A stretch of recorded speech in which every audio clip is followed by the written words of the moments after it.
Here we go, money talk. Here comes the money. Money, money, money, money. Dollar, dollar, dollar, dollar.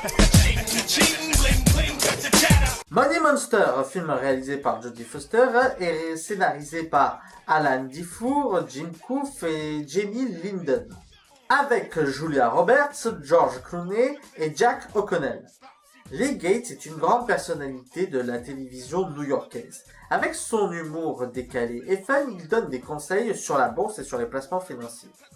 Un jour, Kyle, un homme qui a perdu toutes ses économies en écoutant les conseils de Lee Gates, débarque sur le plateau et prend tout le plateau en otage avec armes et explosifs devant des millions de téléspectateurs.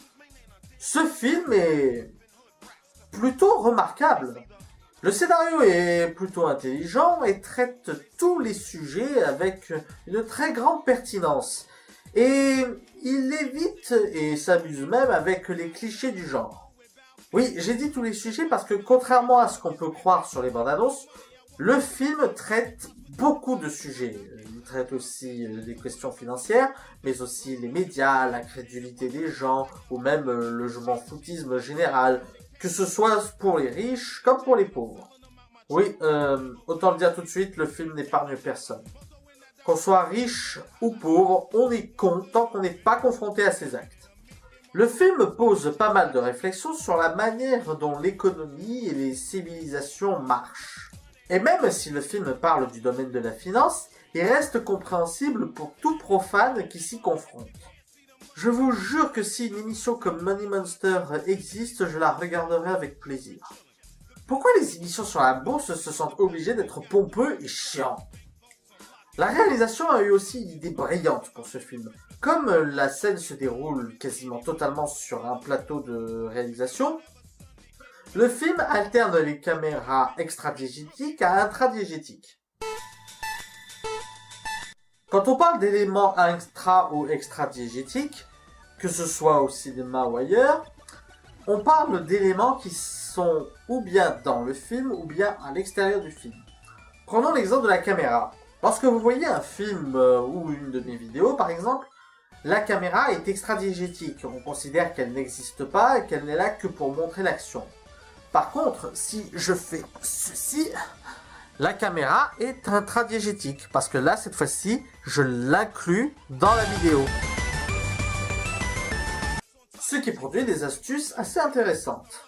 Il y a juste 2 points qui m'ont gêné dans ce film. D'abord, le premier point est un point scénaristique. Un point qui gâche un peu le côté désespéré de Kyle et qui n'apporte pas grand-chose et qui ne fait pas vraiment sens. Comment vous le dire sans vous spoiler ? Un mot. Argile. Ceux qui ont vu le film sauront de quoi je parle.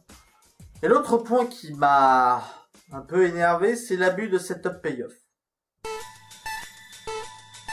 Un setup payoff est un élément que l'on va inclure dans le film et qui n'a pas d'utilité au moment où on l'inclut, mais qui va servir plus tard comme élément central du film. Ce livre sur DreamWorks est vachement intéressant.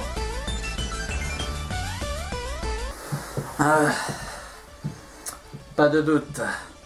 Le crime a été commis par cette vache tirelire. Autant dire que l'assassin a dû prendre le taureau par les cornes.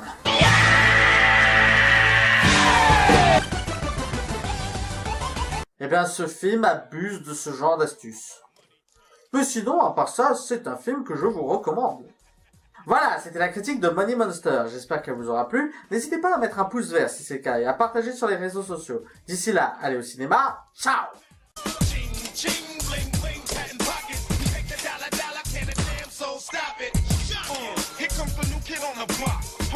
Your bets, here's where the buck stops. See, first of all, I'm stepping out on my own. About time I elevated to claim my own throne. Success in my blood, call it homegrown. Puerto Rican testosterone. Power and money got me crazy cocky. No longer need you, poppy. I know you're mad because you can't stop me. And if you wonder how this player done scooped your honey, I think she smell my cologne. It's called brand new money. Making major moves, man, ain't a damn thing funny.